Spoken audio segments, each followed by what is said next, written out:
sit back, relax, and enjoy the Huntington Drama Club's production of Titanic.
In every age, mankind attempts to fabricate great works at once magnificent and impossible.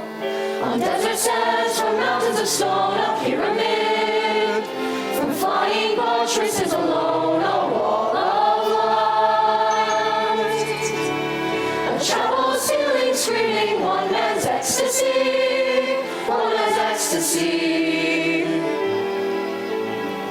Miracles them all, China's endless wall, Stonehenge, the Parthenon, the wall, the aqueducts of Rome.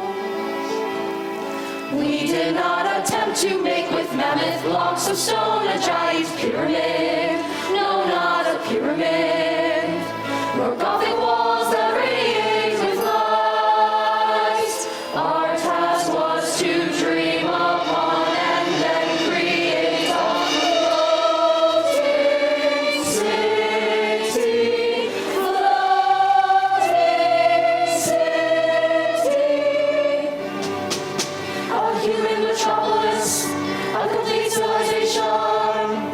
sleek and fast, at once a poem and the perfection of physical engineering, at once a poem and the perfection of physical engineering. How did they build Titanic? Near 1,000 feet in length. Huge beyond past endeavor, strong beyond mortal strength. 46,000 tons of steel, 11 stories high. She's a great palace floating, quiet as a lullaby.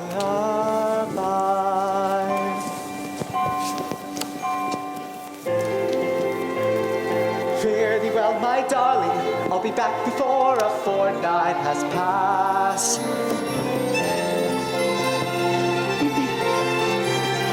Fare thee well, my darling, I'll be back before a fortnight has passed. My darling, I'll be back before a fortnight has passed. Bert, stoker off the Baltic. Fleet, lookout off the Majestic. Harold Bride, a wireless operator with the Marconi International Marine Radio Telegraphic Communications Company. Limited. There she is, towering high, broad and grand, ship of dreams. Sail Morning day, morning bright, take your flight, ship of dreams. She strains at her lines, the smoke from her funnels trailing her prow like a knife. She'll cut through the waves, unfailing, soon to be underway. Size and speed unexplored, and I'll be aboard that ship of dreams. 7,000 heads of fresh lettuce, Titanic. Morning, Mr. Lightoller. Morning, Mr. Pittman. Morning, Mr. Boxhall. Morning, Captain Smith. Morning, Captain. Morning, Captain. 36,000 oranges, Titanic. Morning, Mr. Hitchens. Morning, Mr. Pittman. Morning, Mr. Murdoch. Morning, Captain Smith. Morning, Murdoch. Morning, Captain. Mr. Pittman, please complete the loading of the crate and prepare for the boarding of the serving staff and crew. Aye, Captain. There she is. Towering high, broad and grand, ship of dreams. 42,000 fresh eggs, Titanic. Sailing day, morning rise, take your flight, ship of dreams. 22,000 pounds of meat, poultry, and fish. Titanic. 40 tons of potatoes, 1,100 pounds of marmalade, and 37,000 bottles of wine, beer, and spirits, Titanic. 55,000 china dishes and 20,000 crystal drinking glasses. Titanic. One Renault town carriage motor car, Titanic. Soon to be underway. Size and speed unexplored,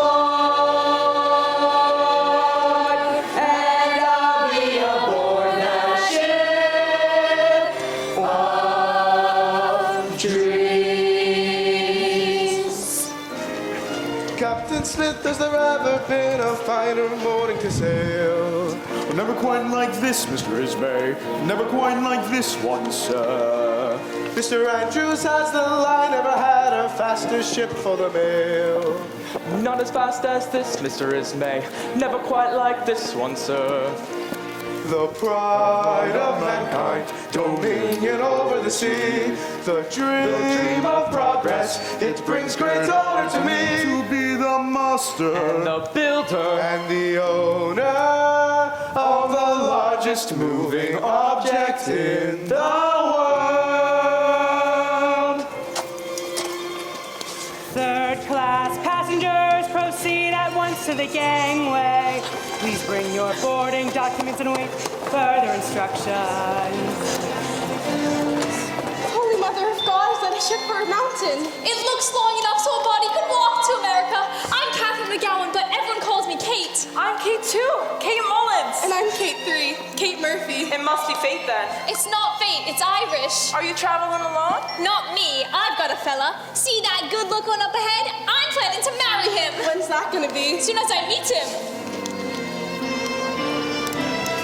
Get me aboard, call out my name. It's to America we aim, to find a better life. We pray to make this trip. Let all our children know that this day long ago we dreamt enough and came aboard this ship. For the maiden voyage, for the maiden voyage, get us all aboard. Second class passengers, proceed to CDNE decks.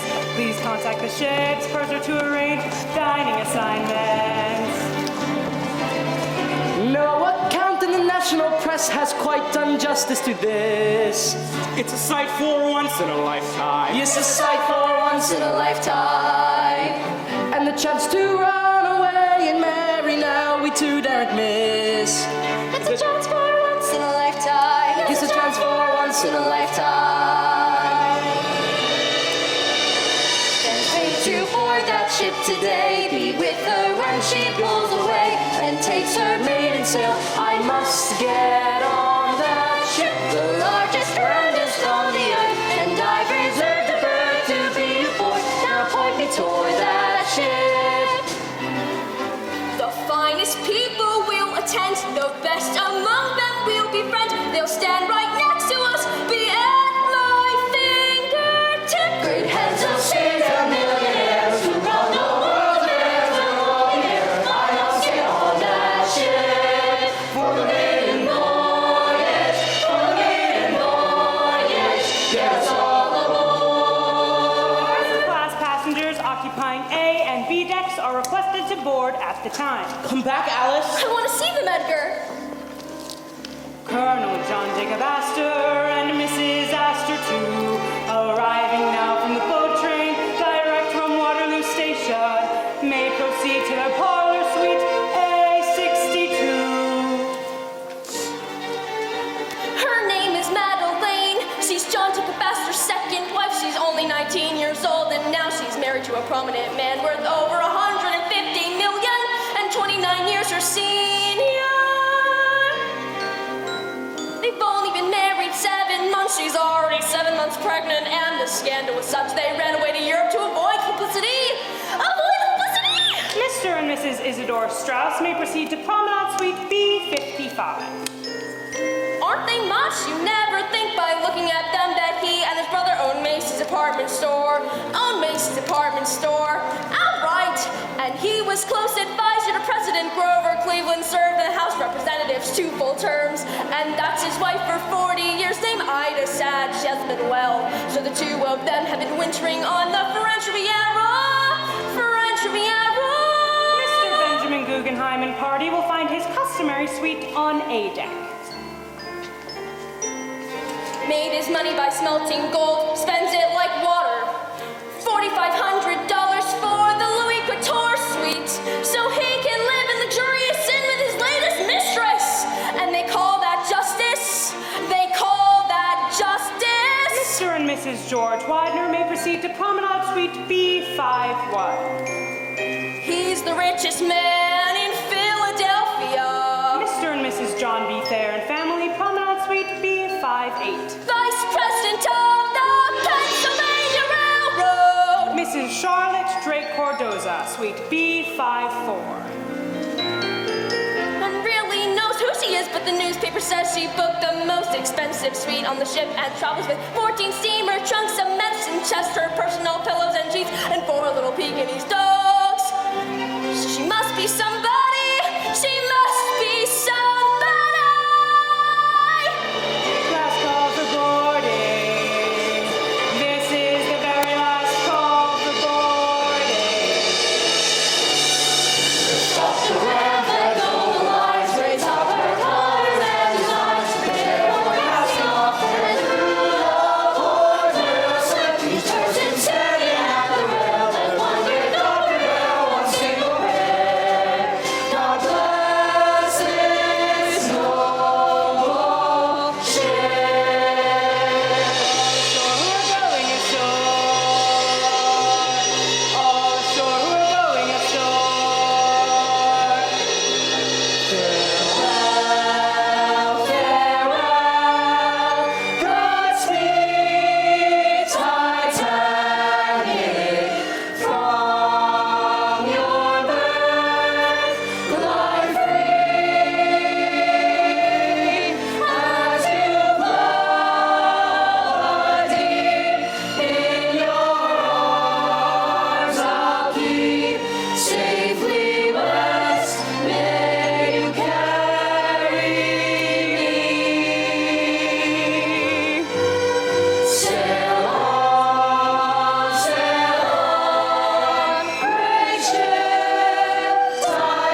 EJ, now that we're officially underway, I thought a little celebration might be in order.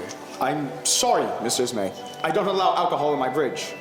You know that, Mr. Etches. Yes, sir, I do. Technically speaking, EJ, it could be considered my bridge. Not at sea, Mr. Ismay. I'm terribly sorry, sir. It appears this bottle has gone completely flat. I couldn't possibly allow for you to drink it. Would you like me to fetch another, Mr. Ismay? Oh, never mind. Let it go. Thank you, sir. Again, my apologies. Thank you, Mr. Etches. Yes, well, with or without champagne, I wanted to toast our ship, the Royal Mail Steamer Titanic. Nearly a quarter mile in length, she's bigger, grander, and safer than any ship in history. The greatest achievement in transatlantic navigation since that very first crossing 420 years ago. Ah, Andrews, I'm glad you're here. I was just congratulating the three of us on our magnificent contribution to the 20th century. Progress, gentlemen. I give you progress. If you'll excuse us, Mr. Ismay. Mr. Andrews and I have duties to... Tell me, EJ, what's our present speed? 19 knots, Mr. Ismay. Really? I would have expected us to be going faster now we've cleared land. I want us to make New York by Tuesday afternoon. Tell me, Andrews, I understand that a speed of 22 knots would be necessary in order to make a 6-day crossing. In your expert opinion, is Titanic capable of that speed? Come, Andrews. You're the one who built the thing. Are we capable of 22 knots? Capable? Yes, sir. I'm sure we are. Possibly a bit more if pushed. 23 perhaps, but... Excellent, sir. I'm very pleased to hear it. But it is customary for a maiden voyage to proceed prudently. It's the maiden voyage that creates news, damn it! And I intend for this one to create a legend. So answer me straight, man. When can we expect to run at full speed? When the captain orders it, sir. Then we must persuade him to do so, mustn't we? In point of fact, Mr. Ismay, I was about to give the order before you walked in. Mr. Murdoch, increase speed to 20 knots. 20 knots, aye, aye, sir.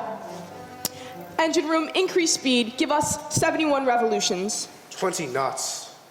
Well, it's a start, I suppose. Carry on, gentlemen. Watch your compass, Mr. Lightroller. You're drifting off course. I don't think so, Don't sir. argue with me, man. If I say you're off course, then you're bloody well off course.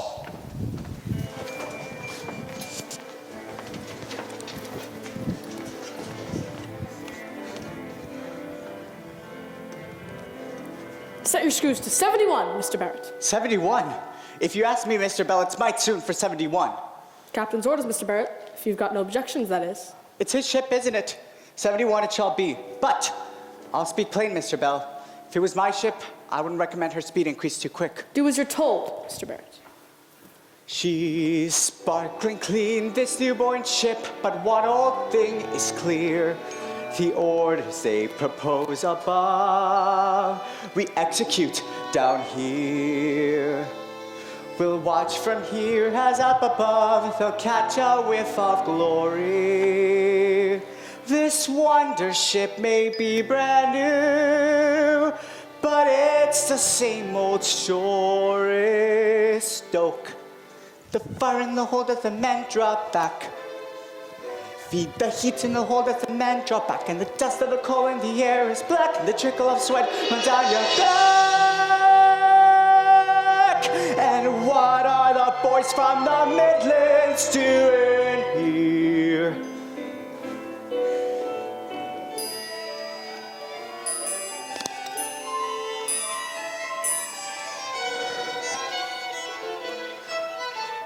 Coal it is that makes the steam, that runs the machines that run the world, that sends a man below the ground to mine the coal each day.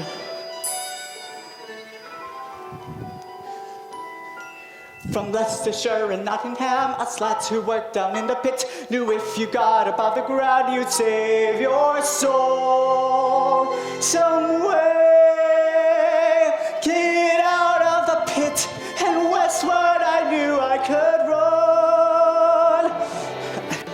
And ship out to sea, and there my new life was begun. And the screws were Returning at 71, it became my dream to go out to sea. Further out of the mine you couldn't have been. But born to the cold, there's no place for you elsewhere. You trade a life of dank and gloom to shovel in the boiler room, but now you're 7 decks below. Hey, these defeat. And nothing has changed. There's nothing a miner can do. The pit and your mates turn into the hole and the crew. And I believe we strive. Faster and faster we watch and we gain ever more. 73 and too soon, it is 74. For record speed, I believe we strive. For a maiden ship that's too hard to drive. If you push it faster than 75, that is a truth, I swear.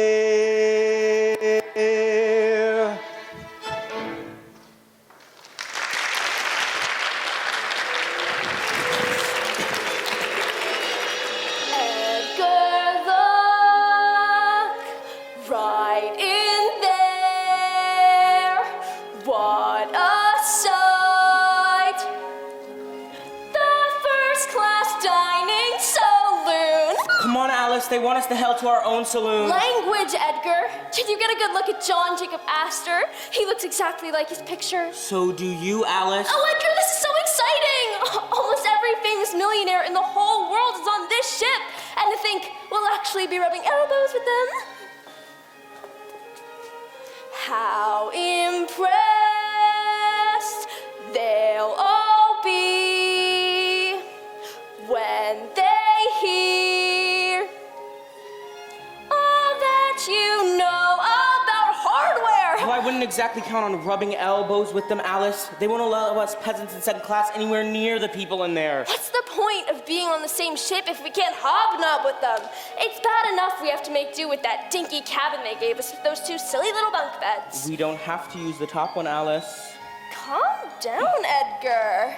I'm telling you right now, I'm going in there. If it's the last thing I do, I'm going in there. Damn it, Alice. Language, Edgar. They want us right here, where we are. That's all we paid for, and that's all we get. Well, that's not all I'm getting.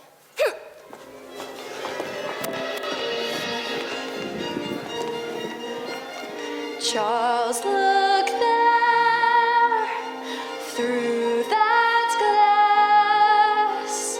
There's first class for all your posh, smart people. Rich people, you mean? Of course they're rich, darling. They're Americans. Can't you just imagine what they're all jabbering about? All those things my father lives for. International banking, venture capital, cornering the market, you know, that sort of thing. How would I know that sort of thing, Caroline? My father never had a corner on the market. All he ever had was a market on the corner. I warned you running away with me would be educational. Caroline, aren't you thrilled? Finally now, you'll see what second class looks like. Oh, Charles, I love it when you're sarcastic. It makes me feel like we're a real married couple. Why not? It's exactly what we would have been if your snob of a father had permitted us, and it's exactly what we'll be the minute we arrive in America. Darling, considering our living arrangements, everyone on board thinks we're already married. You know perfectly well I would have bought separate cabins if I could have afforded them. Yes, but separate cabins would have meant separate beds, Charles. Yeah, well, we had to make do with that, didn't we? You don't suppose we'll burn in hell for it? Stop worrying, darling. In America, it isn't innocent at all. What isn't? Saving money.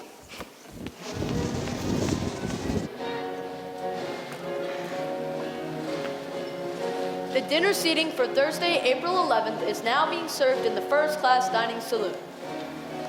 My dear Mr. Latimer, prepare to greet our clientele. Our meeting is imminent. Our having just rung the dinner bell, it won't be a novelty. We mostly have seen them all before. Prepare for the usual.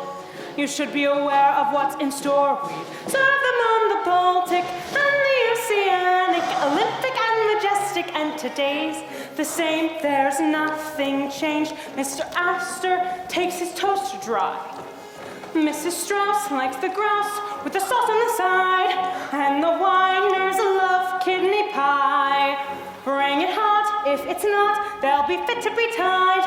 They're accustomed to the best of all that money buys. The world of free enterprise has given its privilege to the rich.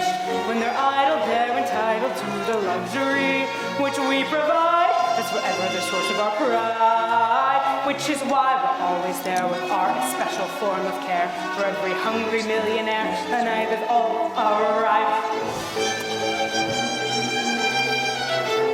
We're sailing aboard the greatest ship that ever sailed the seas. The hull and the keel imperviously stronger by degrees. Magnificent crystal chandeliers, parquet and all the floors. The ceiling is Jacoby and all decor the world adores. Remarkable ship, remarkable ship, remarkable ship. If it can be put in a phrase, it's what a remarkable age this is. EJ, you haven't told us how many miles you covered yesterday. 484, Mr. Ismay. Are you pleased with that? Yes, sir, I quite am. It's far better than I expected for any other first day. In that case, I'm sure we'll do even better today. Begging your pardon, Captain. Mr. Hitchens has requested our course. Increase speed, Mr. Murdoch, to 21 knots, and tell Mr. Hitchens to set course west-northwest 292 degrees. That's the northern track, sir. I'm well aware of that, Mr. Murdoch. It'll save both coal and time. At least 3 hours. 3 hours? Well done, EJ. A fellow's invented see through film, he calls it cellophane. Another has built a parachute for jumping out of an airplane. Remarkable things flow endlessly from out the human brain. Indeed, what a remarkable age this is. Dinner seating for Friday, April 12th, will now be served in the first-class dining saloon. EJ, we're all quite anxious to know about yesterday's mileage. 519, Mr. Ismay. Much better. I'm sorry to disturb your meal, Captain. Who the devil are you? Harold Bride, sir, with the Mercure International Marine Radio Telegraphy Communications Company. Limited. What is it, Mr. Bride? A message, sir, from the Cunard liner off Rappahannock. 4 days out of Halifax. She reports an iceberg. Thank you, Mr. Bride. I can read. Keep the captain's table pristine. Here we seat the elite whom we happily serve as they dine on fine French cuisine. It's the creme de la creme's exclusive preserve. It's the pleasure of the leisure class's greatest wits to be where the captain sits when taking his dinner on the sea. Giving deference to their preferences is our chief art. We play a part in a perfectly working machine. You should ever be aware this is a privilege, great and rare, a special burden that we bear in our respective lives. The dinner seating for Saturday, April the 13th, will now be served in the first-class dining saloon. Mrs. Astor, I understand this was your first trip to Europe. How did you find Paris? Thank goodness I didn't have to. John knew exactly where it was. Excuse me, Captain. Yes, Mr. Lightoller? Have you any instructions, sir, concerning our present speed? Maintain 21 knots, Mr. Lightoller. 21 knots. Yes, sir. 21 knots? Come, EJ. I've promised we'd arrive at New York by nightfall Tuesday. At this rate, we'll never make it. I'm afraid it's too soon for either of us to say, Mr. Ismay. Please excuse me. Oh, must you leave us so soon, Captain? Unfortunately, Mrs. Astor, my duties on the bridge, though not nearly so pleasant as spending time with you attractive ladies, requires my attention. Please, continue with your meal. Remarkable U.S. steel is splitting shares at 5 to 4. Monopoly makes the industry far better than before. Attending the coronation of King George V was grand. And afterwards off to Monaco to frolic in the sand. Remarkable times, remarkable times, remarkable world. So much to surprise and amaze. And what a remarkable time, what a remarkable world, what a remarkable age.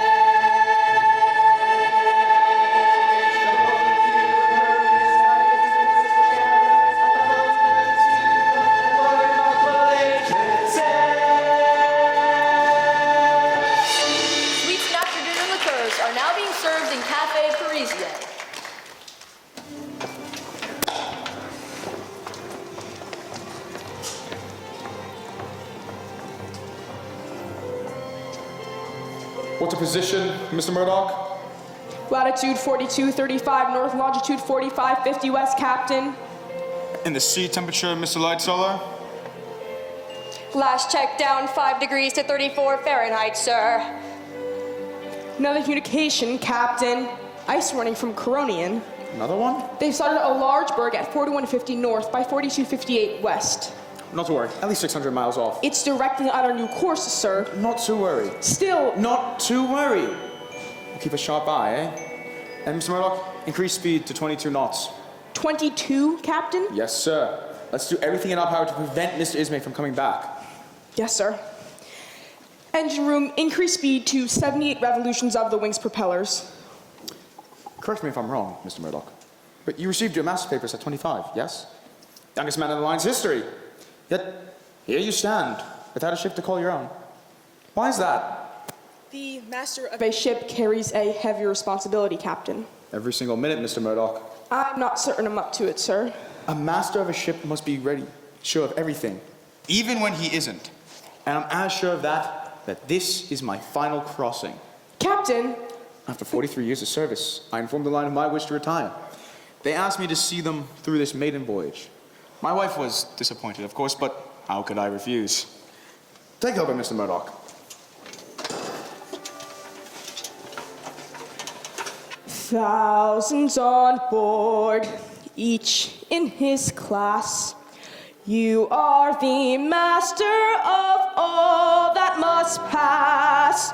Yours to set course, yours to command. You hold their souls in the palm of your hand. You hold their souls in the palm of your hand.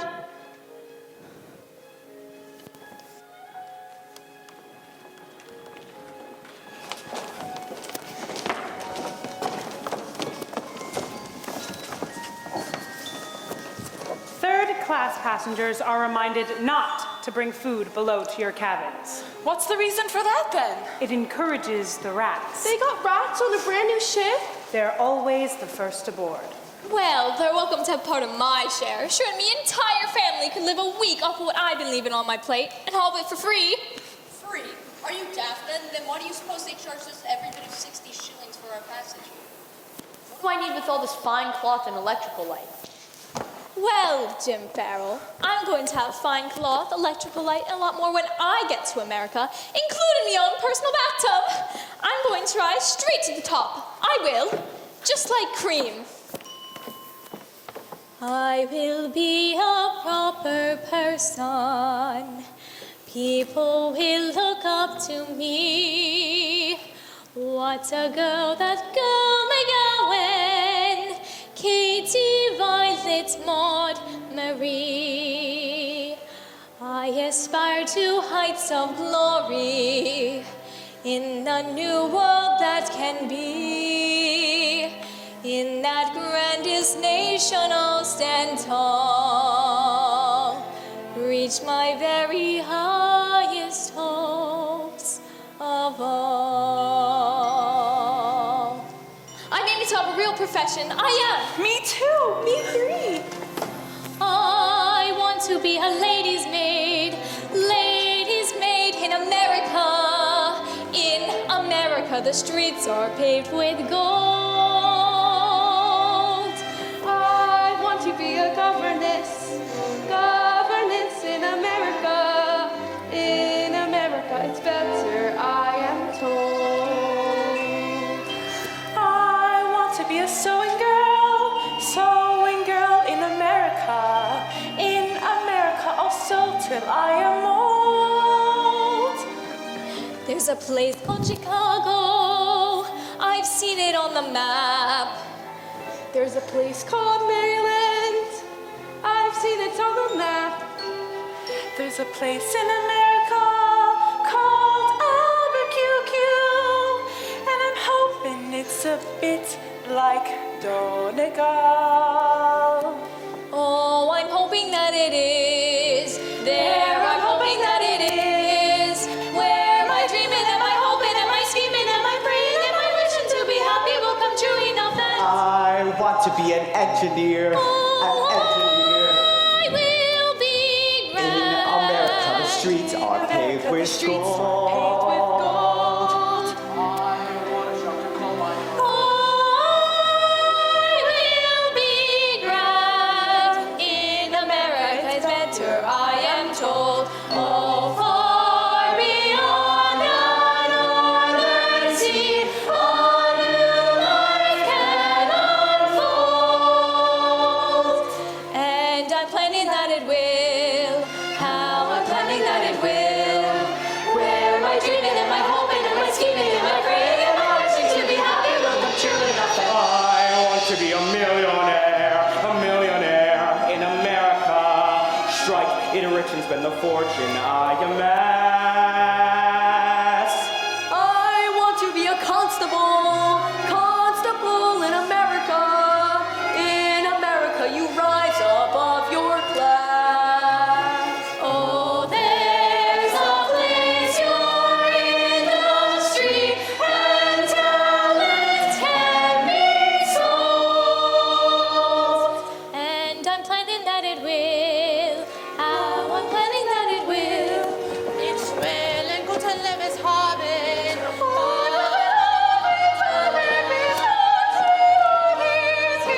Where am I dreaming? Am I hoping? Am I scheming? Am I praying? Am I wishing to be happy? Will come true enough. I want to rise above myself. I will be grand. The streets are paved with gold. I want to be a lady's maid. Millionaire. Engineer. In America, better place for me and you, better land to start anew, better land for the baby. That's old.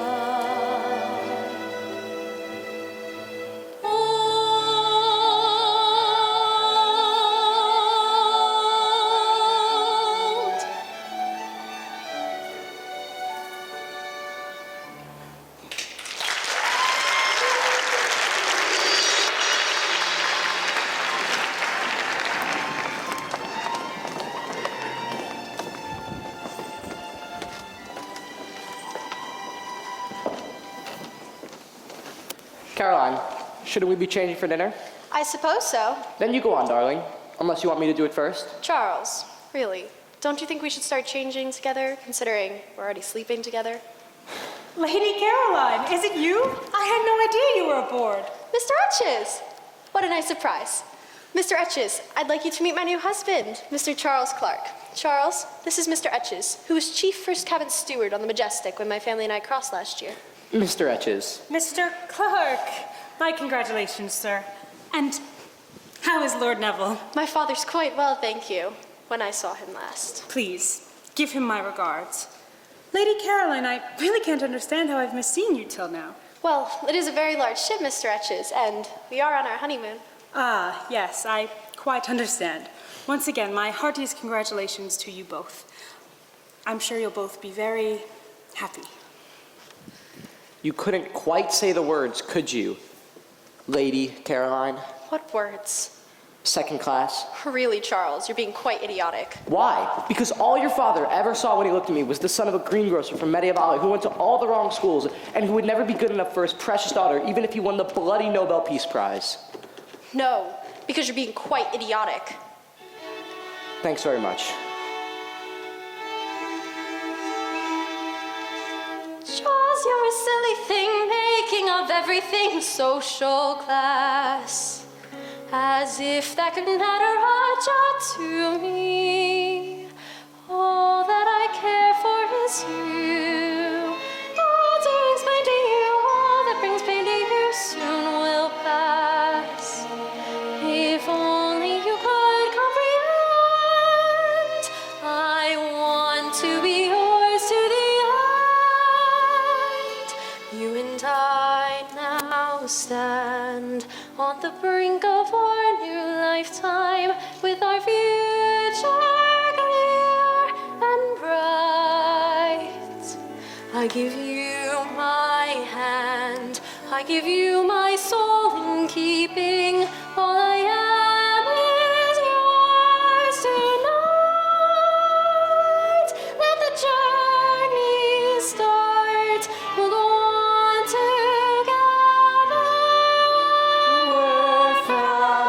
doesn't matter at all. I'm in love with you.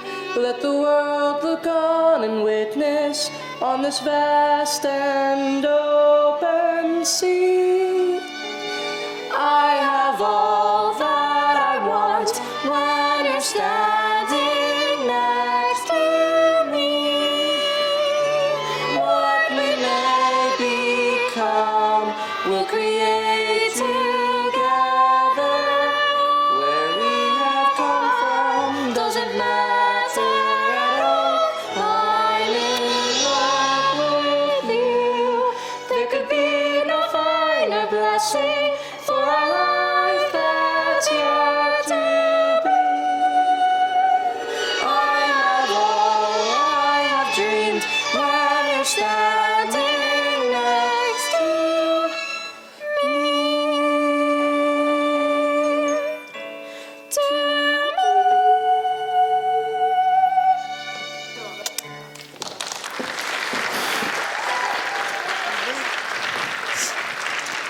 It's turning bloody cold, isn't it, Mr. Lightoller? Yes, it feels rather more like February than April. Ah, Andrews, there you are. I've been looking for you everywhere. I wanted your opinion on how the crossing is going so far. Not as well as I'd hoped, Mr. Ismay. We've got a few problems. Really? Such as what? I'm disappointed in the water pressure in the upper decks, and the kitchen staff are complaining that their sleeping quarters are overheated. There's gratitude for you. In my father's day, they were lucky to get any heat at all. Now, tell me, Andrews, are you satisfied with our present speed? I think so, sir. Well, I don't mind telling you, I'm very disappointed. The sea is calm. The weather's fair. Why aren't we going faster? We're doing 22 knots, Mr. Ismay. That's better than any White Star ships ever managed. Answer me straight, Andrews. You chaps at Harlem and Wolf built the Cunard ship, too. Was Titanic intentionally designed to run slower? I really must protest its implications, sir. When your father ran the line, he demanded safety and comfort before speed. Cunard may get their passengers there a little faster, yes, but White Star gives them a far better ride. It's a new world, Andrews. These days, people want speed above everything else. Americans would gladly lose their journey over the rail if it meant arriving in New York one day sooner. Ah, Mr. Ismay. Is there something you wanted, sir? EJ, I was wondering if you can now predict with any certainty our arriving in New York by Tuesday afternoon.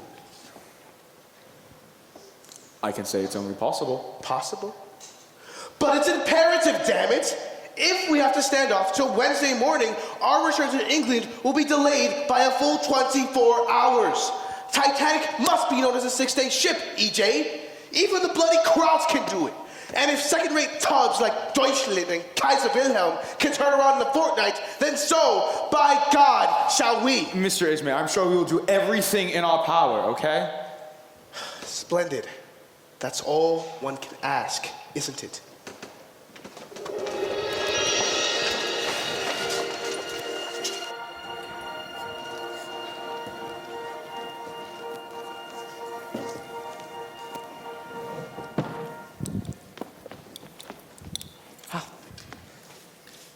Excuse me.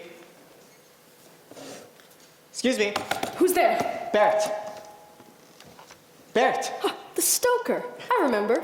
Welcome to the most important place on the whole ship. What can I do for you, Barrett? Well, I heard you could actually send a message back to England. You heard right, all right. Sitting right here, I can communicate with important people all over the world. Yeah? Yeah, I'd show you how it works, but I'm afraid there's a message coming in from the Baltic. Iceberg warning. That's your old ship. Yeah. You can see I'm awfully busy, Barrett, so what is it you needed? Shouldn't the captain know about the iceberg then? Not to worry. I already sent half a dozen messages just like it. If you ask me, they don't know what the bloody hell they're doing down there. Excuse my French. Like we say in the telegraphy business, you can't be a radio operator and remain a Christian. So, how much would it cost to send a message to my girl in England? Sort of a romantic message. Very pretty, but romantic or not, minimum rate's £4, 2p. 2 bloody quid?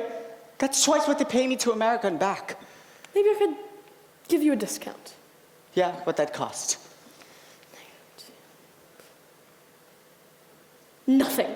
I'll never know the difference. Oh, very much. You must be sort of a romantic person yourself.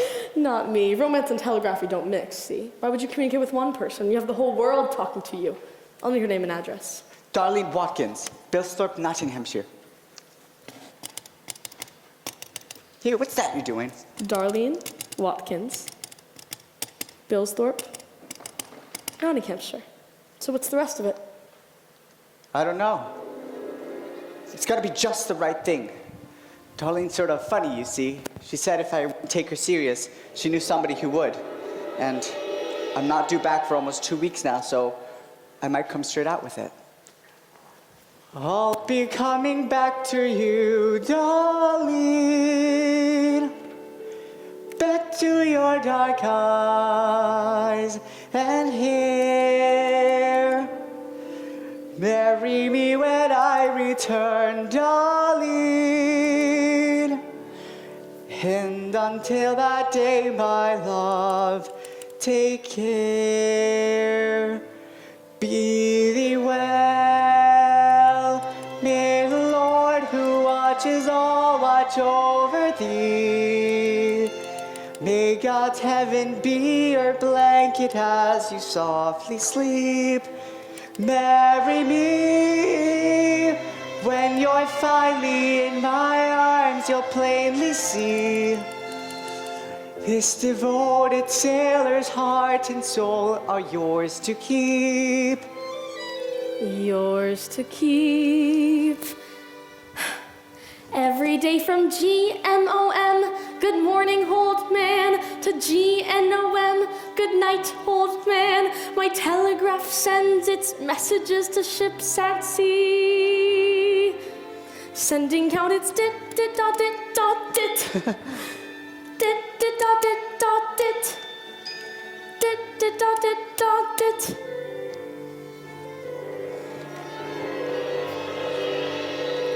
I was young and shy, detached and sad.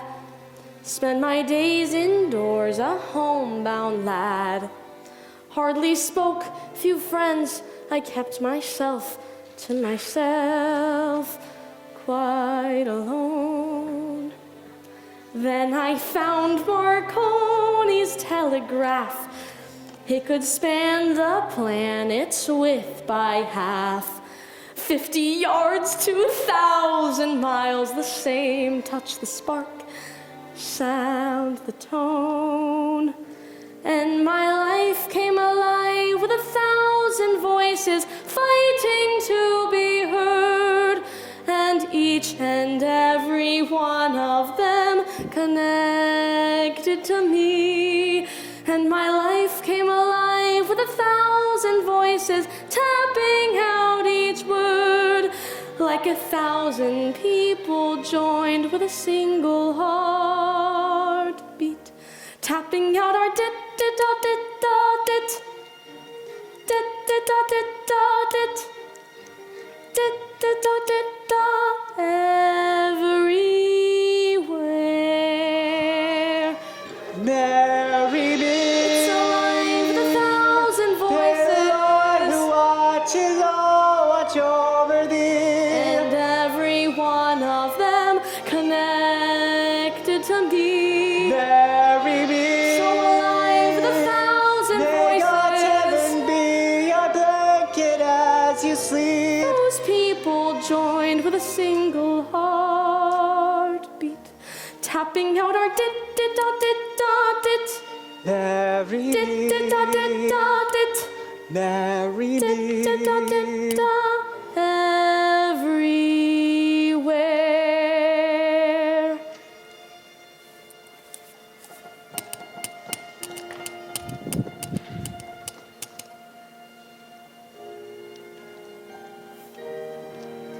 Message received.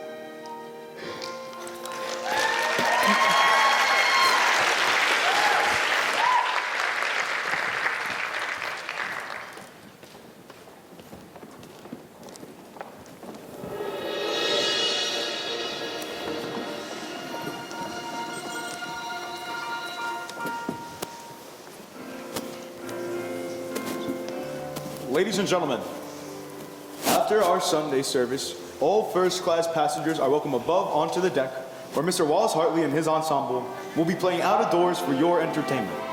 And now, to conclude today's service, is hymn number 27, God Lift Me Up.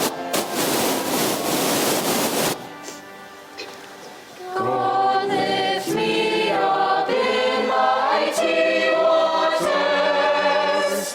Keep my eyes on things above. Righteousness divine atonement. Peace and everlasting love. Ladies and gentlemen, everyone up and out, follow the band and shout, isn't it a lovely day? Yes! Watching all the ladies in Parisian fashion on display. Young Mr. Hartley is playing quite smartly in a rhythm that can never lag. It's a musical treat to hear a band with a beat performing their latest rap. How do you do, my friend? So good to see you once more. How long since we first met? Has it been 3 days or 4? It seems like so much longer than a little weekend jag on the ship by yourselves on this glorious afternoon, doing the latest rag. I love the cool of the breeze, feel the rhythm of the song in your knees, promenading along at your ease like a feather in the air. Is that a hint of a chill when you're dancing outdoors? It's a thrill, keeps you hearty and healthier still. Take a partner if you dare. Everyone is bursting with emotion, dancing as we cross the mighty ocean, moving to the rhythm of the latest track. Come on and dance with me, feel the rhythm of the song in your knees, promenading along at your knees, like a feather in the air. Is that a hint of a chill when you're dancing outdoors? It's a thrill, keeps you hearty and healthier still. Take a partner if you dare. Ladies and gentlemen, the D'Amigos.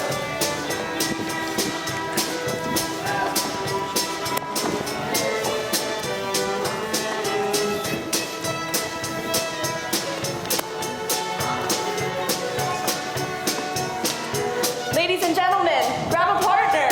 Out on the well deck, ship's personnel deck, feel all the ocean spray. Get yourself up on the upper hotel deck. Oh, what a swell deck! Great for your dares you may. Turn the corner on the port parallel deck. It's lawful cell deck. Watch all the rest passe. Now the band is betting, it's ragtime setting. We'll take you away. Everyone up and out, nobody lagging out. Let your darker spirits climb. Strolling with the orchestra beside you, playing for time. We've got a fella who's better on cello than any other ship can brag. So take your girl by the hand and lend an ear to the band and do today's latest rag. Come dancing out on the well deck, ship's personnel deck, feel all the ocean spray. Get yourself up on the upper hotel deck, oh what a swell deck, kick all your cares away. Turn the corner on the port parallel deck, great stand and cell deck, watch all the rest I'll say. How the ragtime music, the ragtime music will take you away.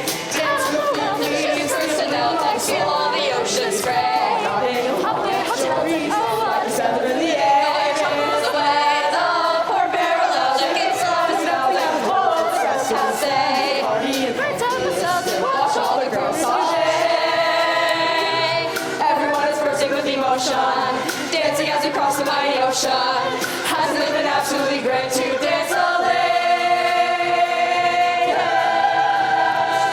rag?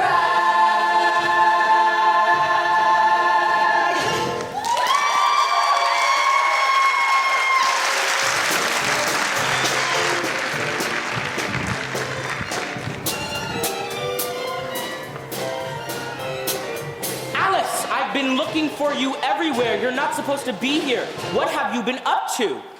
Afternoon dancing. Afternoon dancing? It's what they call a thé dansant. Back home, it's what they call a crock of a... Language, Edgar. Come on, little girl. I don't think we belong here. Oh, applesauce, Edgar.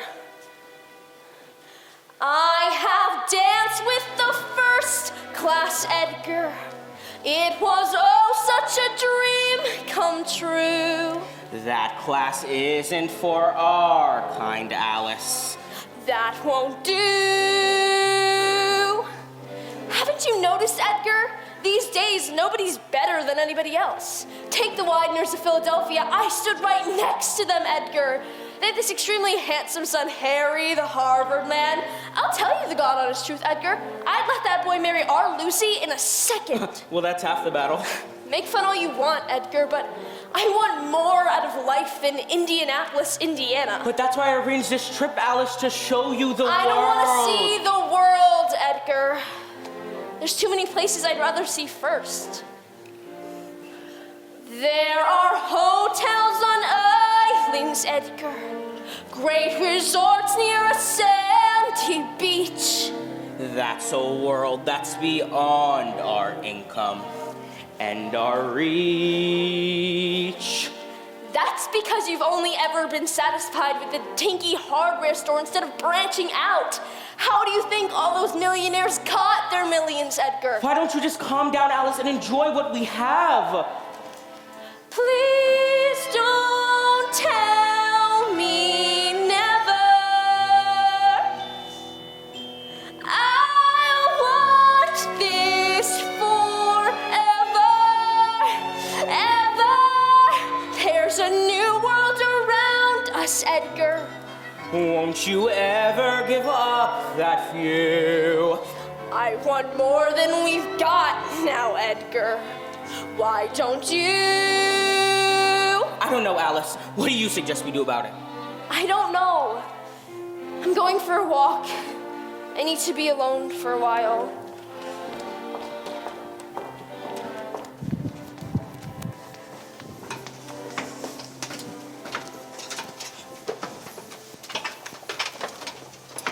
What's our speed, Mr. Murdoch? Steady at 22 knots, sir. And have there been any mechanical difficulties since reaching that speed? No, sir, none at all. Very good, Mr. Murdoch. Increase speed to 23 knots. Captain, there's been another ice warning, sir. Masabe reports a large berg at 42 degrees north. That's in total alignment with all the other reports we received. Except for this one, from the French line La Touraine, which puts it at 41 degrees.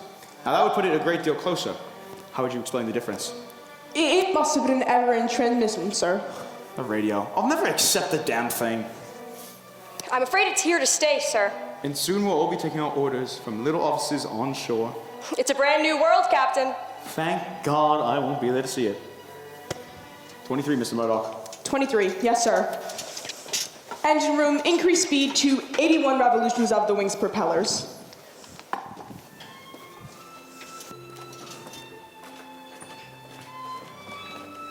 Good evening, sir. Henry Etches, first-class steward. Edgar Bean, second-class passenger.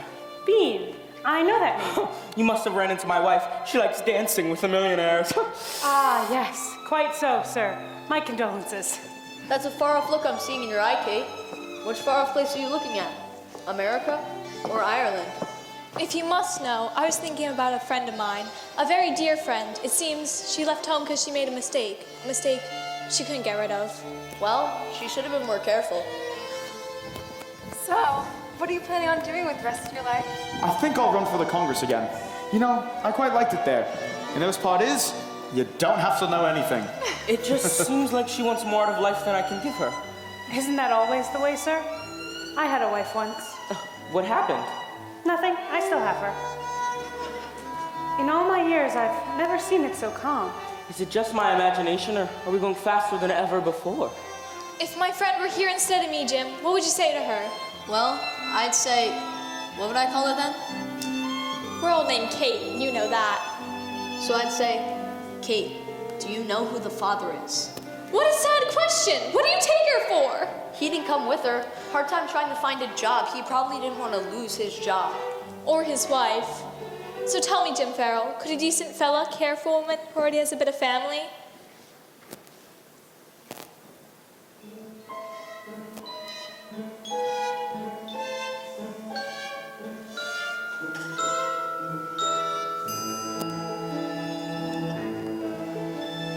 No moon, no wind, nothing to spy things by. No wave, no swell, no line where sea meets sky. Stillness, darkness, can't see a thing, says I.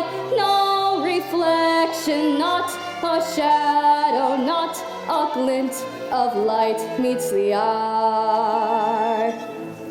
And we go sailing, sailing, ever westward on the sea. We go sailing, sailing, ever on go we. It's a beautiful night, Mr. Strauss. Even though there's no moon, look at all the stars. Can you find the Big Dipper? The Big Dipper? I could hardly find our own stateroom. Every time I go out, trying to come back is like an adventure. Maybe you should drop a red Can you feel how cold it's getting, Mrs. Strauss? All in the past couple of hours, would you like me to get your first one?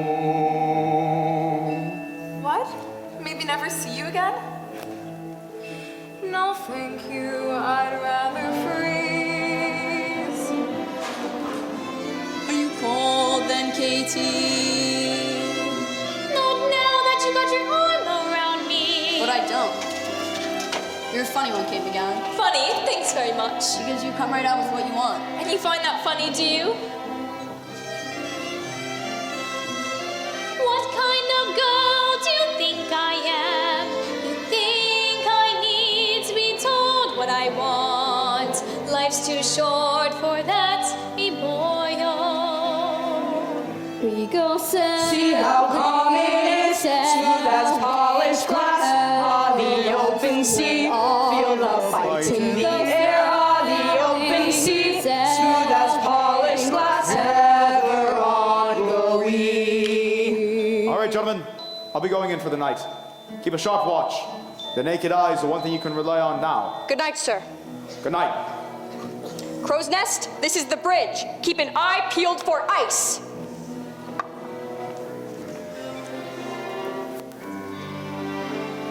Just think, in today's America, what's the first thing you're gonna do there? After marrying me, of course.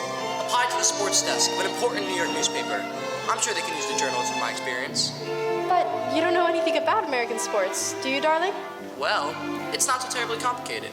See, their football is a lot similar to our rugger, except for some reason their chaps wear a great deal of padding. They sound like an imitable sense of your race.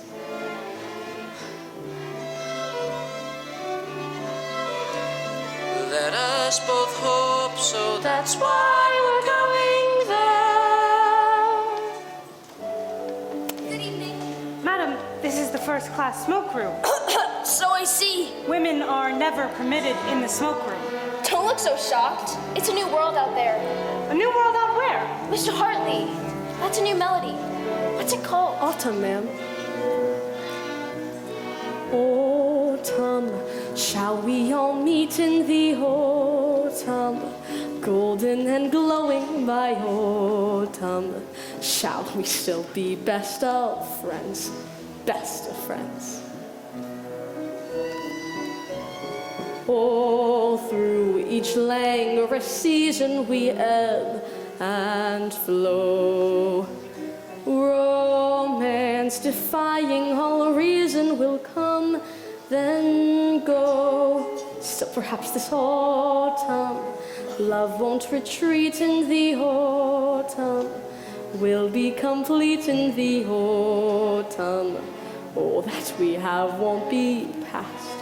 Won't be past. Let breezes blow and turn cold as we continue growing old this autumn.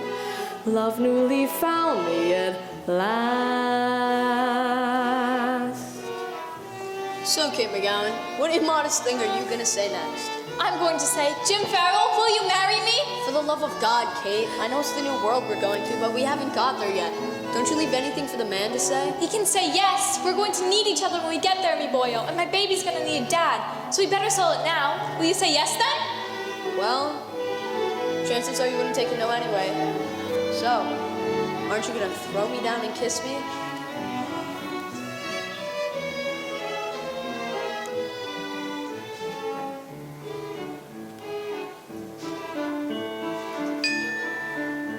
Ahead we plow into into the darkening night. Can't see the bow, how then to search with only starlight.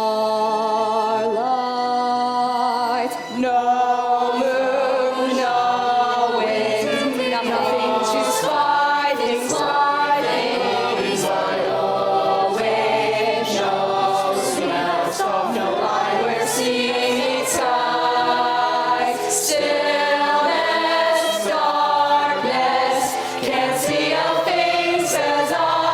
No reflection, not a shadow, not a glint of light meets the eye.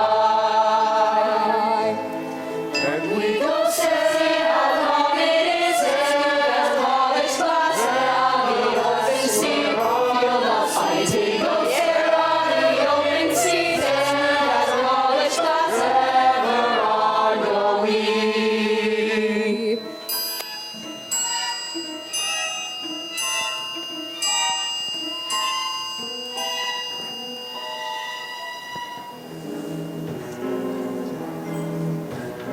No moon, no wind. No moon, no wind. The night of the thousand voices. No moon, the thousand voices. No moon, no wind. No moon, no wind. The night of the thousand voices. No moon, no wind. Dear Mother of God. Iceberg, right ahead!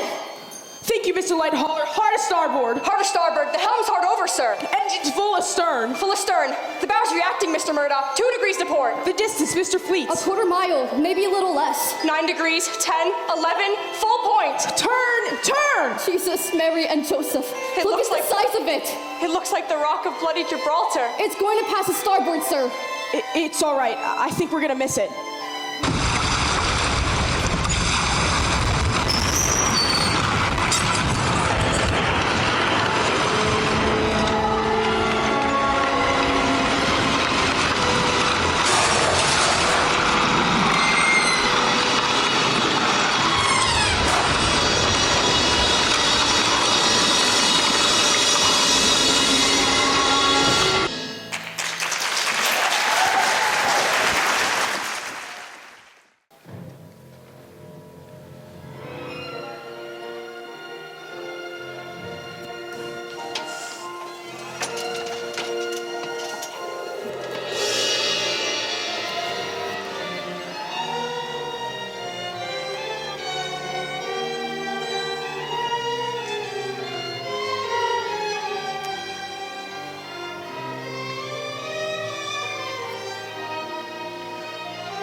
Wake up! Wake up!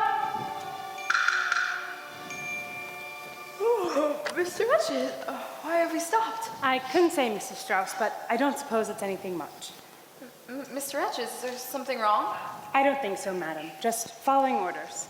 Wake up! Wake up! We grazed it below the waterline on the starboard side. How bad is it then? I don't know yet. If we only grazed it, it couldn't be that bad. Then we've nothing to worry about, have we? Report, Mr. Murdoch.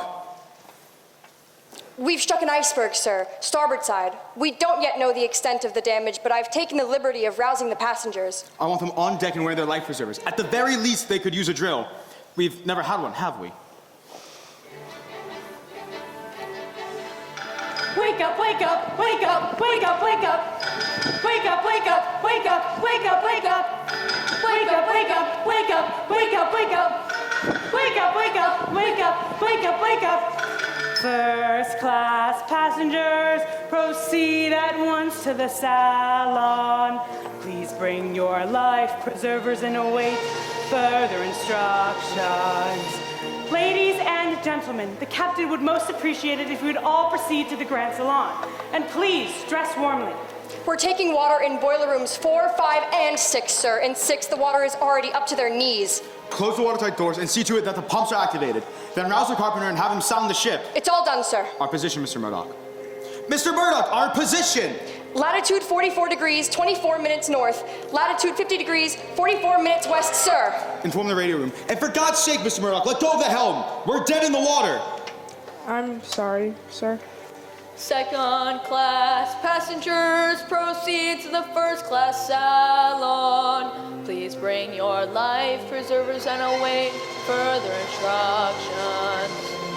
Steward, why is the ship stopped? I understand an iceberg is scratching him for new paint, and the captain doesn't want to go on until she's fixed up, good as new. Well, I think I'll stay in my cabin and finish my book. No, you must get to the first class Grand Salon right away. Captain's orders. Come on, Alice, there's your chance to mingle with the swells. Please, you must get your lifeboats right away. There isn't any time to lose. I can't go up there looking like this. I've got to fix my face. The ship will be fixed before that, Alice. EJ, why have we stopped? I want an immediate explanation. We've struck an iceberg, Mr. Ismay. That was pretty damn careless, wasn't it? We're trying to assess the damage, sir. Damage? What damage? Water's in the boiler rooms, but we've closed the watertight doors, and I'm quite certain that everything is now under control. Then I trust you'll have us underway as soon as possible. Mr. Andrews is making a complete inspection. If you'll only be patient, sir, you'll have the moment it is done. In the meantime, Captain, I see no need to alarm the passengers. Third class passengers, fore and abaft to the well deck. Please bring your life preservers and await further instructions. What is it? What's going on? There was this terrible scraping noise, and then we just stopped. What are we supposed to do now? I'm gonna go upstairs and have a look. No, you wait down here like you're told. Mr. Andrews. There's been a series of small gashes stretching below the waterline 300 feet along her starboard side. There's water in the forepeak in the numbers 1, 2, and 3 holds in the mailroom and in 3 of her boiler rooms. And in 6 of her 16 compartments have been breached. But that's all right. You assured us those compartments were watertight. She was designed to stay afloat with any 3 flooded, perhaps even 4, but certainly not 6. Andrews, what are you saying? Titanic is sinking, Mr. Ismay. Nonsense! God himself couldn't sink this ship. How long has she got, Mr. Andrews? An hour and a half, Captain. 2 at most.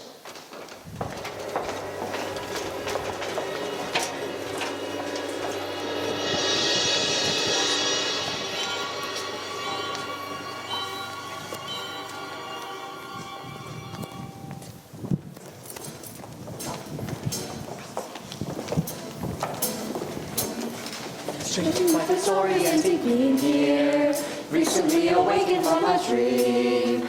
How the lights burn, every crystal bright as a star. Dressed in your pajamas in the Grand Salon, seems to be bizarre in the extreme. Things could improve if the steward opens the bar. Oh, it's a memory I want to keep.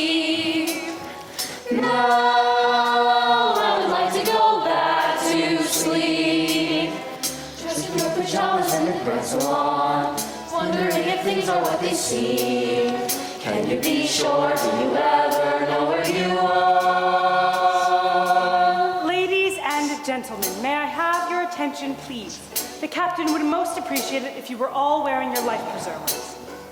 Miss Etches. Over here, Mr. Etches. One moment, sir.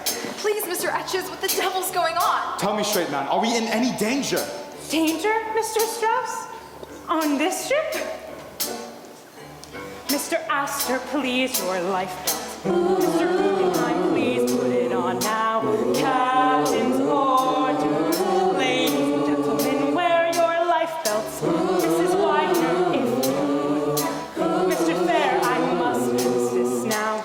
It's a mere formality. There is no possibility. Be on our way. All minor delay now. A simple precaution. A moment of rest.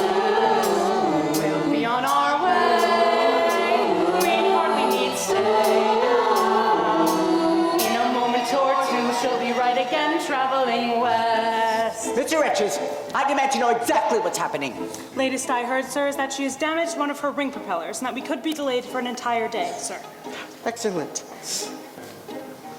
I don't like the way this sounds. Not a bit, not a bit, not a little bit. We spent 1,800 pounds. Not a bit, not a bit, not a little bit. This is not the sort of voyage we paid for. I demand to know what the ship is delayed for right now.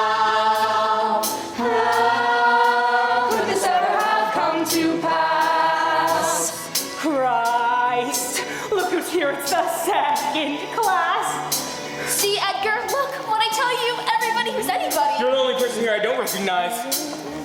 Everything is gorgeous in the Grand Salon, stunningly appointed for the cream. Thousands of bucks get a trip to lunch at the park. Dressed in your pajamas in the Grand Salon, with the pictures roaring like streaming on now. The lights burn for Malibu, there's a storm. Be on our way.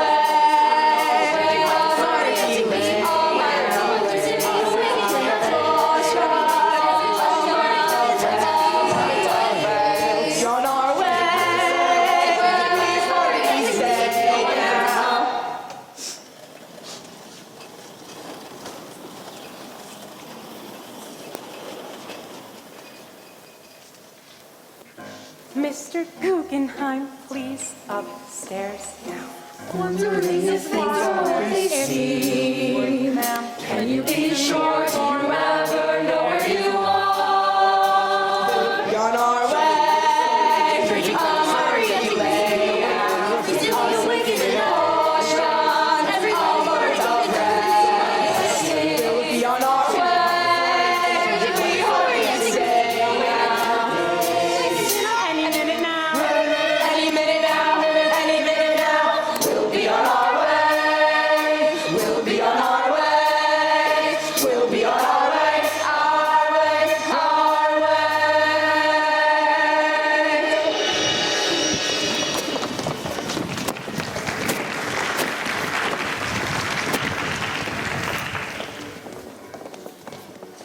Jim Farrell, are you down there? It's blocked up here, we can't get through. What the hell are we supposed to do? Jim Farrell, where you've gotten to? Over here, Kate. Look here, Kate. There's water running on the floor. See it coming underneath the door. And I think behind it there's lots more. It's 2 feet deep in the men's dormitory. The boat's sinking. What are we supposed to do then? John with all them other rats? Don't be daft. There's lifeboats, they're up there. I've seen them in a snapshot. Me too, Kate. Me three, Kate. How the hell do we get up there? How the hell do we get through that gate? How long are we supposed to wait? Who the hell is looking out for us? What are you people doing here? Don't you know the ship's on her way down? Who are you then? Frederick Barrett, Stoker. We've got to get up to the lifeboats. What do you think we're trying to do? We're goners for sure if we can't get to the lifeboats. We'll have to find another way then. What other way? I never see no other way. I know one. I snuck up to the radio room yesterday, and I didn't get caught neither. How could such a terrible thing happen to such a marvelous ship? Some marvelous ship. Hurry up before we all drown! You wait and see, we're gonna end up having to swim to America. And gentlemen, this way, please. We are headed for the boat deck. Not so fast, Alice. Don't dawdle, Edgar. I want to make sure I'm in the same lifeboat as the Astors. Charles, promise we'll stay together no matter what? I promise, darling. Captain. Yes, Mr. Andrews. I'm sure it hasn't escaped your notice, sir, that there's an excess of 2,200 souls on the ship. I'm well aware of that, Mr. Andrews. But space for less than 1,000 in the lifeboats. I didn't design this ship, Mr. Andrews. And I didn't instruct the management in the number of lifeboats. Evidently, 20 was enough to satisfy the line. How many would we need to save every man, woman, and child on board? 54. But the line felt that anything over 20 would have taken away deck space from the first class. That means that well over half of us are going to die in approximately 90 minutes. Not if a ship arrives. Do you know of one? I'm just on my way to find out. Captain, all first and second class passengers are awaiting instructions on the boat deck. The third class are being assembled below the well deck, awaiting instructions. Captain, I don't think the passengers and crew have fully comprehended their predicament yet. You'll have to tell them... Tell them what? That more than 1,200 of them are already dead? I think not, sir. There would be a general panic. They would kill each other in order to survive. Awaiting instructions, Captain. What are you waiting for? I want you up top and loading lifeboats immediately. But the third class, sir. I won't worry about them. Just go. Yes, sir. Are you taking it upon yourself to decide who lives and who dies? I'd remind you that while you are captain, you are not hired to play God. Then let it be God who decides. It appears he's already leaned towards the first class. How so? They are the closest to the lifeboats, aren't they? Then perhaps he'll even the score by sending us a ship.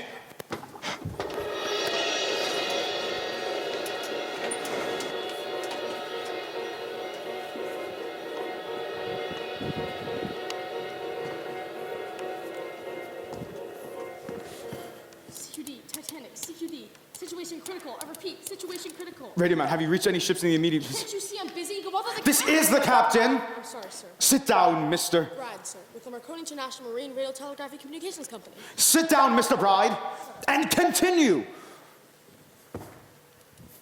Have you reached any ships in the immediate vicinity, Mr. Bride? 6 or 7, sir. The closest seems to be the Carpathia, a Cunard liner. I know Carpathia, Mr. Bride. They acknowledge your CQD at 11:58 p.m., saying they've turned and are coming home. How far out is she? 58 miles. That's more than 4 hours away. Surely Carpathia can't be the only ship in the vicinity. There was one other, sir, the Californian. Her signal was much stronger than the others, but ever since the accident, she hasn't responded. Why not? I don't know, sir. EJ, you've got to do something. What do you suggest, Mr. Ismay? We need another ship here immediately. I'm afraid the nearest one is 4 hours away. 4 hours? We'll be on the bloody bottom by then. What about the Californian? You said that she may be close by. I'm sure she is, sir, but still, no response. Why not? You must demand a response. So a smaller ship, she was only carry one radio man, sir. He must have signed off and went to bed. Well, keep trying for God's sake. Captain, there's a new distress call, SOS. It's hardly ever been used yet, but it's much easier to read in the CPD, and I just thought... Try anything you like, Mr. Bride. You must rouse that ship! SOS, Titanic, SOS. Situation critical. I repeat, situation critical. Surely something can be done to help us. Thousands on board, trusting and warm, roused from their sleep, sent up above, unsinkable ship. What is she now? What is she now? Possibly she won't go down. Possibly she'll stay afloat. Possibly all this could come to an end on a positive note. Not unless a ship could fly. Not unless we all sprout wings. Honestly, sir, I have built her from scratch and I know certain things. If you know so much, why didn't you know to prevent this? What's to become of us all now that Providence sent this? This is your work, Mr. Andrews. You have done us in. Where's a leak-proof bulkheads? Where's a double skin? That's your job if someone must take the blame. It is you.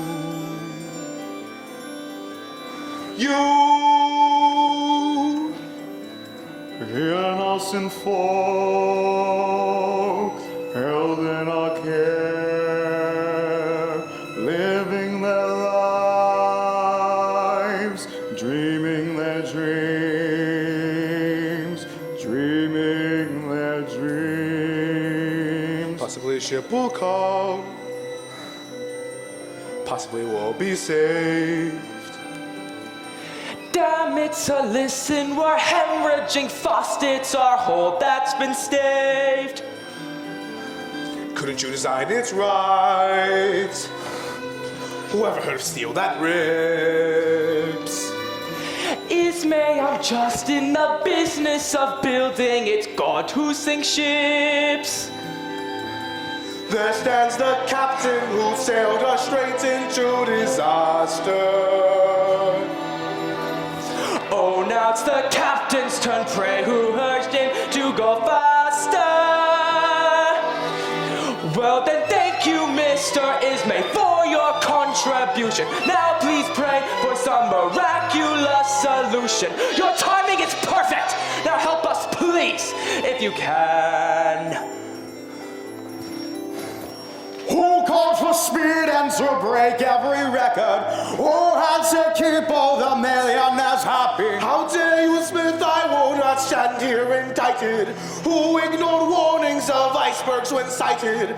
Who, sir, refused to extend up the bulkheads? You, sir, to give the first class bigger stateroom. And who undermined the position of captain? And who took a course too far north for the seas? And who kept insisting we land even sooner? And who should have had to have the largest and fastest? Who did it? Who did it? Who did it? Who did it? Who did it?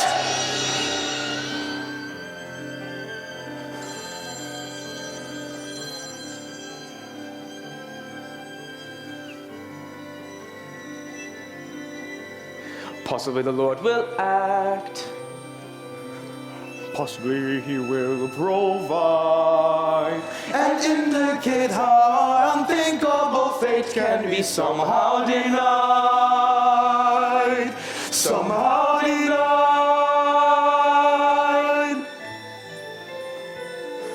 Your work, no one else's. My doing, no one else's.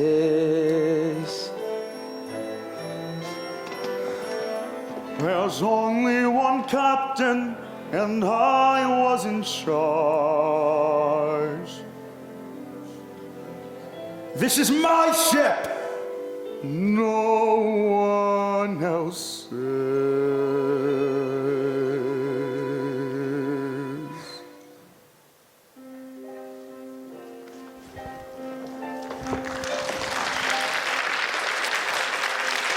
Women and children will commence boarding the lifeboat. Men will please stand back. You and I are going to the lifeboat. Father will be staying here a while. It will be like rowing in the Serpentine. Come along now, let us have a smile.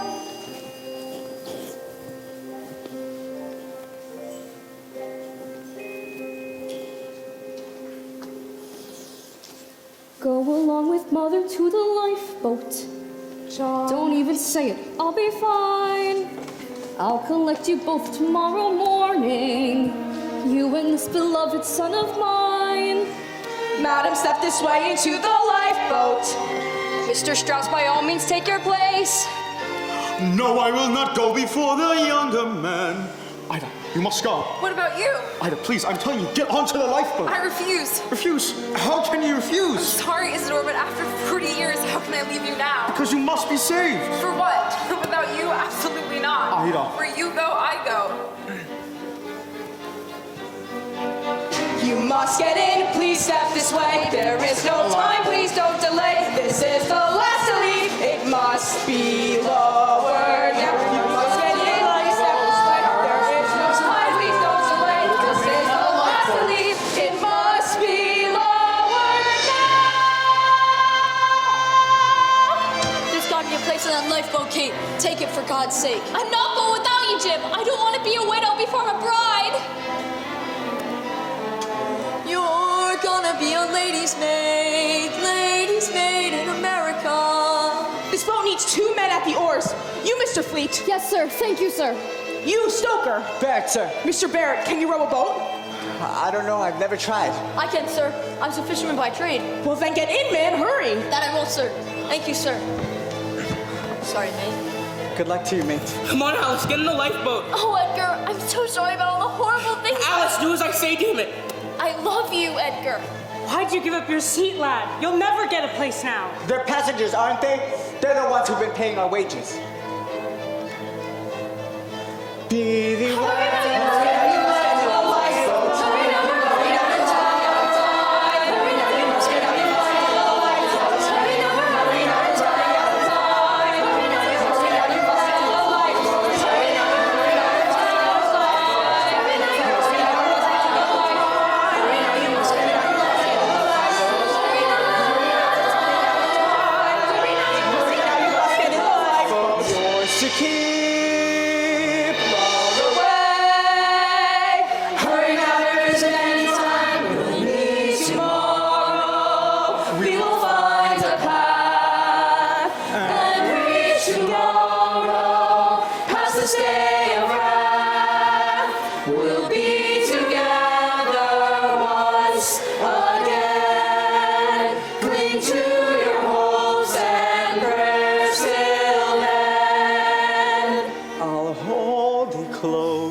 as I say goodbye. And keep your image in my memory's eye. And all this love of ours will soar. Come dawn or danger, we'll meet tomorrow and have each other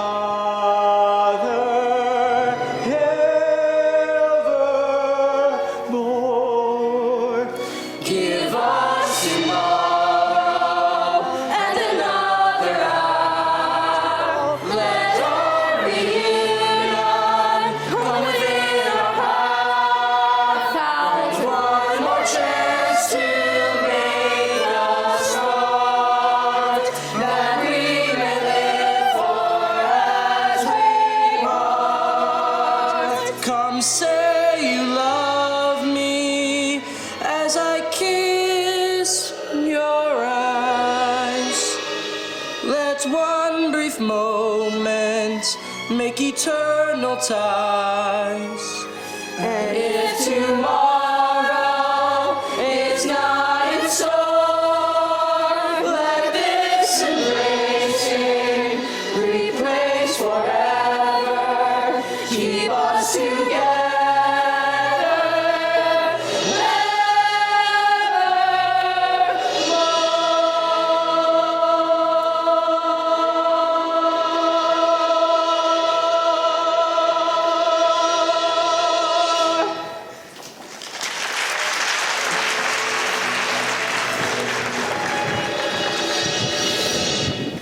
That water looks better than a polar bear's keister, and it won't be long till we're up in ours.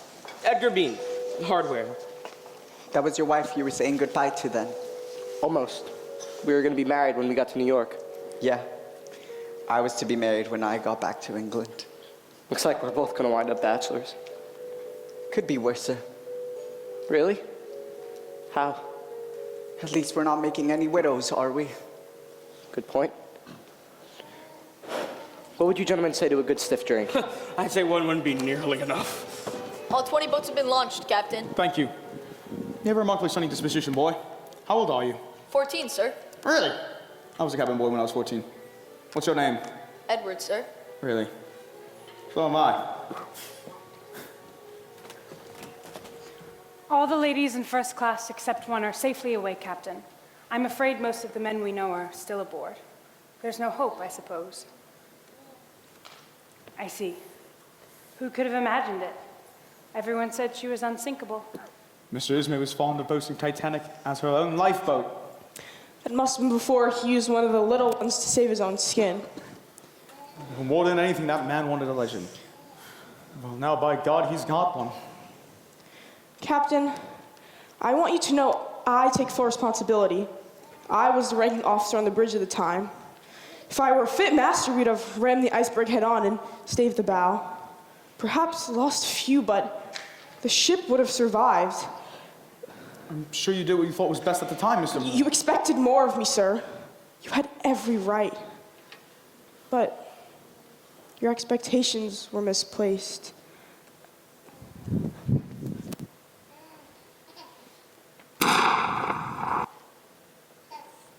You know, I've been uncommonly lucky. In all my 43 years, I've served on them all of the White Star ships. I've never been in, nor ever seen a shipwreck, nor any other calamity for that matter.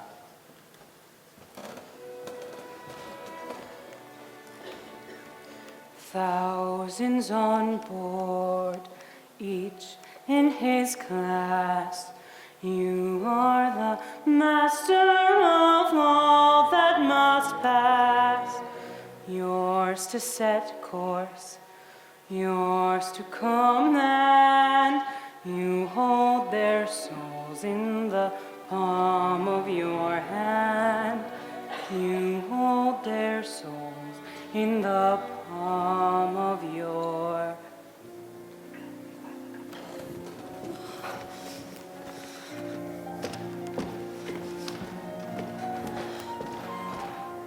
Are you cold, dear?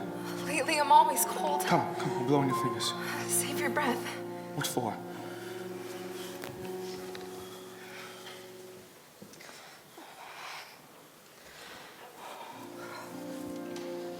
Mr. Strauss. Mr. Etches. Mrs. Strauss. Champagne, perhaps? What?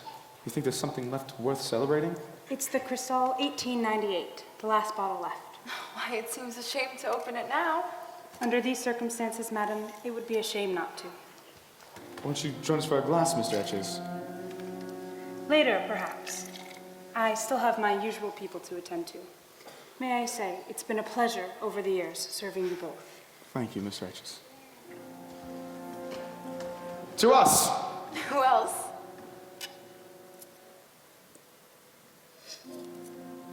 You know, you're still a pretty good-looking fella. I would have to be to keep such a beautiful wife.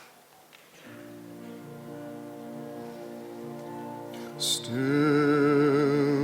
the way I love you still lives in my heart. After all of the years we've been together, Holding our love still, the way you move me still feels as it did when you first became mine. Whisper the words I will. I loved you then, and I love you still. no one else could play your role. Forever on my mind. True companion of my soul, I won't turn from you. I learn from still through fortune changes. Still, always in all that the promise we made kept us as one and well. I loved you then, and I love you still.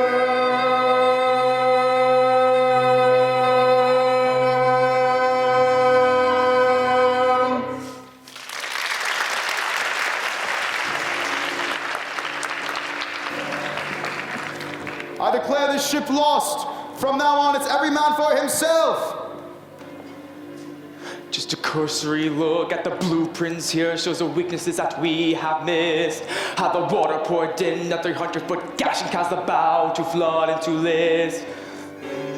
But here's a thought, take a line and extend up the wall to the brink. It's just a small redesign, but once it's done then I know she can't sink. Like this, and then like this, like this, and then like this. Mr. Andrews, aren't you gonna make a go of it? Mr. Andrews!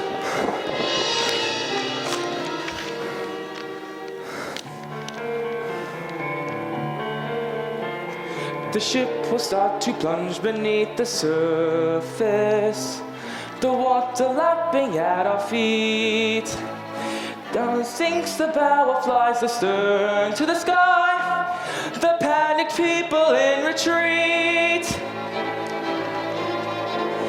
1,000 strong, they'll climb up toward the aft deck.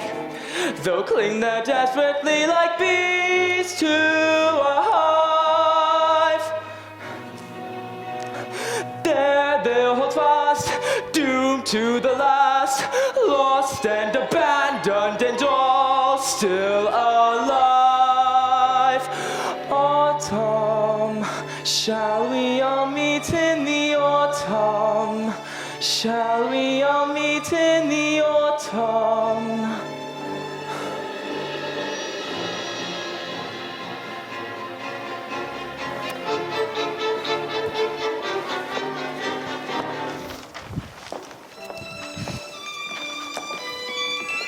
One moment, the ship was there. The next, she was gone. We wanted to go back for them, of course, to pick them up. But then they swamped us. Then no one could have survived. The sound they made was deafening, like there was an entire football stadium out there in the dark somewhere. And then, after half an hour, it just stopped. I'm ashamed to say I was relieved. I'll hear those voices for the rest of my life. Why shouldn't I have taken that place in the lifeboat? It would have gone empty. There were more than 450 empty seats. It was so very cold. Women were so brave, all alone in the dark in the middle of the ocean. If only I'd seen that iceberg before it was too late. If only we hadn't kept increasing the speed. If only the Californian had heard my call. I'd stayed with the key to the end, they would have saved every man, woman, and child aboard. We were only 95 miles from dry land. When dawn came, we could see ice everywhere. It was all bathed in pink, and hundreds of deck chairs floating in the water. And all the poor women and children in third class who never even made it to the lifeboats. All 50 bellboys, not more than 15 years old, went to their deaths without a whimper. All the musicians who kept on playing autumn right to the very end. With only 711 survivors, 1,517 souls had lost their lives. Including the man I call my husband. And my husband. And my husband. In only a matter of minutes, the largest moving object on Earth had totally disappeared. Fare thee well, may the Lord who watches all watch over thee. May God's heaven be your blanket as you softly sleep, softly sleep. In every age, mankind attempts to fabricate great works at once magnificent and impossible. On desert sands, from mountains of stone, a pyramid, from flying mattresses alone, a wall of light, a chapel ceiling screaming one man's ecstasy, one man's ecstasy. Miracles them all, China's endless wall, Stonehenge, the Parthenon, the Duomo, the aqueducts of Rome. We did not attempt to make with mammoth blocks of stone a giant pyramid, no, not a pyramid, nor Gothic walls that radiate with light. Our task was to dream upon and then create a floating city,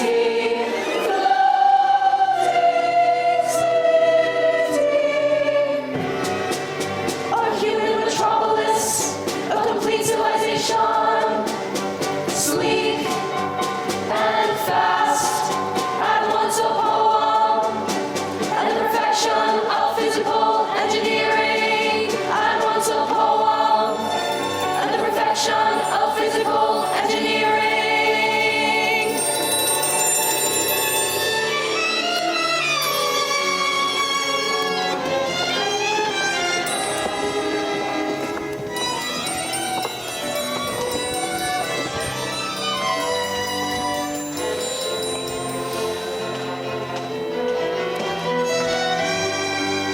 Sail on, great ship Titanic, cross the open sea. Pray your journey sound till your port be found. Fortune's winds sing Godspeed.